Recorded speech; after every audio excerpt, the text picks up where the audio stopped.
Et puis dans l'actualité, on parle également de l'ouverture ce matin à Libreville, les travaux de la 58e Assemblée générale de l'Organisation interafricaine du café. Thème de cette rencontre, production durable du café en Afrique dans le contexte du changement climatique. La cérémonie d'ouverture a donc été présidée par le ministre d'État, ministre de la Recherche scientifique. Le reportage, lui, est de Sheila Mebalé et Pierre Claverella.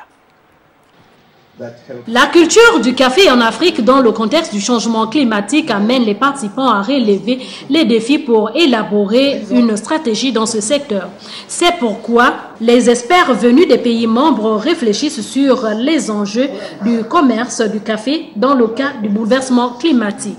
Le problème du changement climatique n'est pas l'apanage de l'Afrique, c'est un problème mondial. Alors au moment où nous rencontrons ici à Libreville, il y a des chercheurs qui ont trouvé des solutions, qui ont même adapté, qui ont même essayé ces solutions dans d'autres parties du monde et même dans certains pays africains. Et ici, nous sommes là pour un échange d'idées, voir comment on peut partager justement ces expériences pour faire en sorte que les solutions qui ont été appliquées ailleurs, qu'on puisse les appliquer également ici. La vision du gouvernement gabonais sur le développement de ces secteurs a été déclinée par le ministre de la Recherche scientifique.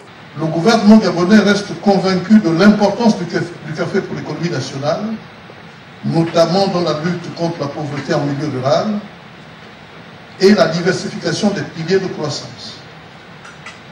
C'est pourquoi, à son accession à la magistrature suprême en 2009, le président de la République, chef de l'État, son Excellence Ali Bongo Ondimba, a établi un programme ambitieux de réforme économique visant à faire du Gabon un pays émergent à l'horizon 2025 en s'appuyant sur 3 piliers dont le Gabon vert qui accorde une place de choix à la filière café.